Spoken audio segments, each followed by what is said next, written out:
Hey, welcome to Lead Up Podcast. Mike Harbour, I'm your host. Really excited that you continue to join me if you're a returning listener or watcher on our YouTube channel of the Lead Up Podcast. If this is your first time, I want to just go ahead and welcome you to the Lead Up Podcast. Thanks for giving us a chance. I think you'll find value here where we teach leaders how to lead at an elite level, just giving you practical tools and tactics and strategies that you can implement immediately. Today, we're talking about on episode 444, how to praise tactically to cultivate loyalty and motivation. Every leader I talk to has the question, how do I motivate my team? How do I create staying power with the people that I have? So I'm going to share some things with you today. We're going to talk about what is tactical praise and why is it important, how to deliver it, like how to make it work for you in your leadership of your team. And I'll share some practical examples where leaders have used tactical praise that's benefited them and the morale of their team as well. So if you've struggled anywhere in team engagement, and I know right now the engagement scores across the world are down with our employees, is still at a very low level. Maybe 30% of our employees are engaged, fully engaged, meaning they love the work that they do. Those 30% make your job real easy. It's that other 70% that we're trying to capture in our leadership. And we want to create engagement. We want to build morale. We want to definitely retain our top performers. So this episode is for you. You're in the right place. Praise is not just a thing you do when it's delivered effectively. It's one of the most powerful leadership tools that you have in your toolbox to cultivate loyalty, motivation, and trust. Today, I'm pulling right from my book, Quit Losing Talent, the expanded edition. If you're watching on YouTube, you can see a copy of it as I hold it in my hand. You can go to Amazon and grab a copy. It's the expanded edition. I've written that book twice. I wrote a little mini version of it back early 2020, and then I revised it and expanded it to put more tactics, tools, strategies in that book to help you as a leader. So I'm going to walk you through some of those strategies to help you deliver tactical praise that resonates with those that you lead. We'll discuss why it's vital for you as a leader. In my book, I write about creating a place where people want to stay, a stay culture, and this is one of the tactics to help you do that. So let's jump right in. Why does praise matter? You may be a leader, depending on what generation you're in especially. You may be a leader that really doesn't need a lot of praise. You just show up, you do your job, you get your paycheck, that's praise enough for you. A lot of Gen Xers in my generation, certainly that's the way we were led, the way we were taught. Just show up, do your job. If you get a paycheck, that's your praise. We don't have to tell you how good you are. But the reality is, even though I'm a Gen Xer, I like a pat on the back once in a while. I like to hear, hey, job well done, Mike. I love the attitude that you bring, the effort that you bring to work. So let me ask you a question. When's the last time someone acknowledged your hard work? How did it make you feel? If it's been a while, you know what I'm getting at. Praise matters because recognition is rooted in human nature. It's how we're wired. We love to hear job well done at times. It may not be something that you have a need for, but you still like it. And so praise is much more than a verbal pat on the back. It's a reinforcement tool that signals to your team what you're doing matters. You're seen. You belong here.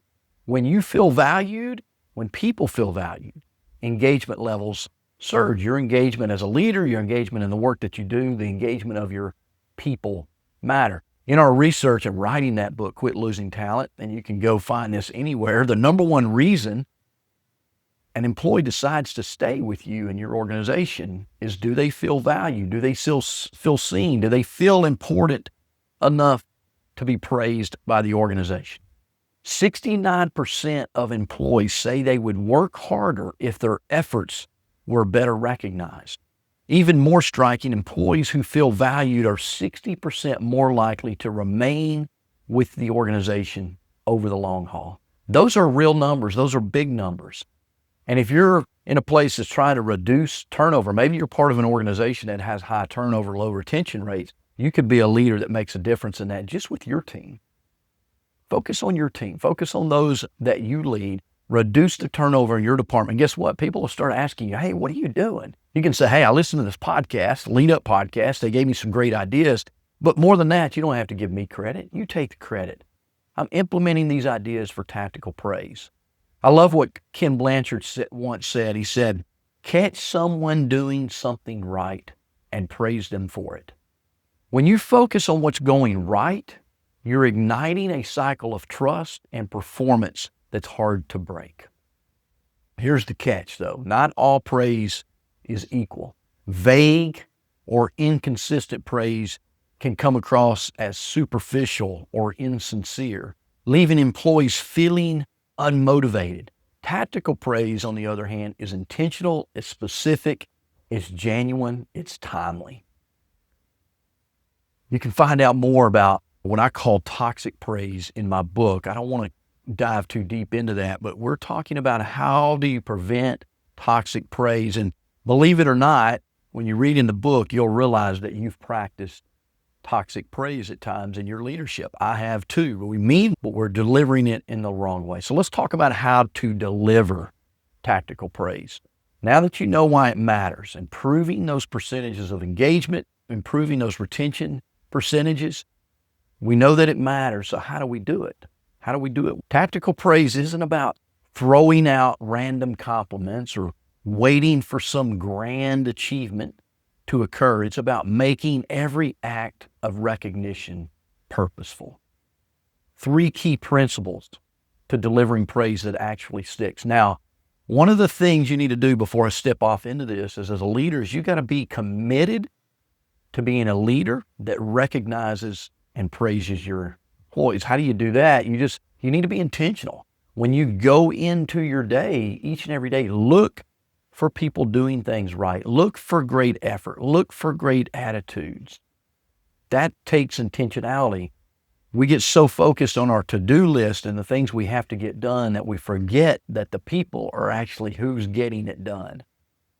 So let's be intentional first of all. Now, let's look at 3 principles that you need to bring into practice. Number 1, be specific and genuine. When you give praise, make it about something real and tangible. Instead of saying, hey, good job on that project, Mike, try this.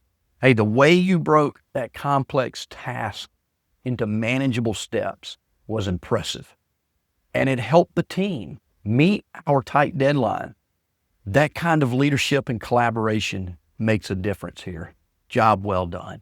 So you can still add the job well done, but be specific about what you're praising instead of just a generic, vague type of praise. That's a toxic praise example if you don't get specific and genuine. So why does this work? Specifically, it shows that you're paying attention as a leader, that you value them, and that sincerity will build trust. People need to know that you're seeing them and you're not just going through the motions as a leader. Principle number 2, focus on efforts, not just results. Remember, we can't control always the end result. Sometimes the process is just as important as the outcome. Recognizing the hard work, the persistence, the creativity, the perseverance that went into the task is key. For example, you might say, hey, I know that client changed direction midway through, and you had to adjust everything on the fly. Your flexibility, problem solving were critical to keeping the project on time and on track. That's a great way to focus on efforts, not just the result of completion, because things change and we're not always in control of the end result. So that what this does is it validates their efforts, but it also encourages a growth mindset where employees feel supported even when a challenge arises. You recognized it, you praised them for it, you built trust, you built value in them. Let's look at principle number 3. Mix private and public praise. Not all praise needs to be a stage, and not all people like public praise, by the way. Not all recognition should be kept behind closed doors either. Use both tools strategically. First of all, know your people. Know how they like to be recognized and praised. Here's a couple of examples. Praise someone privately for the work that was particularly sensitive or personal to their performance or based on their personality. On the other hand, you could use a team meeting, a team huddle, or an event to acknowledge contributions that benefited the larger group as a whole. Let me give you an example of that. This quarter's customer satisfaction scores wouldn't have been possible without the incredible solutions Rebecca provided. She went above and beyond what we were truly asking everyone to do. Thank you, Rebecca. So that's a way to praise Rebecca publicly for something that impacted the entire team. So balancing public and private praise ensures that employees feel acknowledged without being put in uncomfortable situations. Here's a golden rule that I emphasized in my book, Quit Losing Talent. Recognition is as much about timing as it is about words. Deliver praise close to the moment of achievement to magnify its impact. What do I mean by that? Don't wait till the annual review to tell them, great job, how they're doing, praise specific things. Look, what gets celebrated gets replicated. If you want more of what individuals are doing, then praise what they're doing well, and that'll get replicated over and over again. Let me share a couple of examples of how this worked. In a tech company, turned a struggling project around. The manager for a tech startup faced a morale issue with his team. Projects were falling behind. Instead of waiting until the end to praise a successful launch, he began praising incremental achievements along the way. For example, a developer was streamlining a process, and he privately acknowledged the innovation. And at the next team meeting, he tied that contribution to the team's progress to create momentum. The result, motivation began to surge. The project ended up exceeding expectations. So again, this takes intentionality. It takes looking for effort. It takes looking for micro opportunities to praise instead of waiting until a project is completed. Another example, an everyday hero at a healthcare organization. A senior leader made it a habit every Friday with personal shout outs for small but meaningful acts. Those range from someone helping a colleague prepare for an audit to a doctor-nurse collaboration that improved patient care in real time. What this begins to do is change culture. Team members start praising each other, creating a ripple effect of mutual respect and motivation. We can give these little praise raises, as I call them. We begin to teach our employees to look for the good. I know if I were to ask you, if we were sitting in a meeting, or if I were to ask you, how many of you wish your employees would bring praise to you versus problems to you more often? Probably all of your hands would go up. But again, this has to be modeled by you, the leader. It has to be challenged by you as the leader for people to focus on the good, the things that they can bring to you to praise, and also asking them, hey, when you see someone doing something great, share it with me so we can use that as an opportunity to celebrate them. Brene Brown sums it up best when she says, what we don't need in the midst of struggle is shame. We need love and connection. So what we don't want to do is criticize people. We want to love them, connect with them, praise them for effort, attitude, to push them through, to create that morale and that motivation and perseverance that you're after.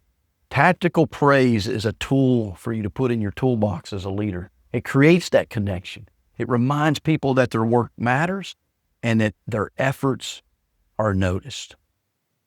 So I hope you found this valuable. I want to wrap up just in summary for you. Be specific and sincere in your recognition. It's the details that make praise meaningful. Recognize efforts as well as results. Show your team that their work matters along the way, not just the positive result at the end of the day. And then balance that public and private praise, and know who the person is and how they best like that. Look, praise is free, but its impact is priceless. Build the habit of tactical praise in your leadership and just watch how it begins to transform not only your team's performance, but their commitment to the mission as well. This is simple. And again, It's not easy. Jim Rohn once taught me what's simple to do is also simple not to do. This is a simple thing to do. But if you don't practice it, make it a habit, make it intentional in your leadership, you'll go weeks, months, maybe years without praising somebody's effort. If you're challenged with engagement, if you're challenged with high turnover, just implementing this simple tactic here could change everything for you and your team as a leader. Hey, I hope you found this valuable. I hope you'll implement it. I hope you'll share this with your colleagues and friends out in the marketplace that also need to hear this message. And if you'd be so kind, I'd love for you to go and leave us a review on your favorite listening platform as to how we did in this episode. And if there's topics that you have in mind, shoot me an email, mike@harborresources.com. Love to serve you. We'll see you on the next episode of the Lead Up Podcast.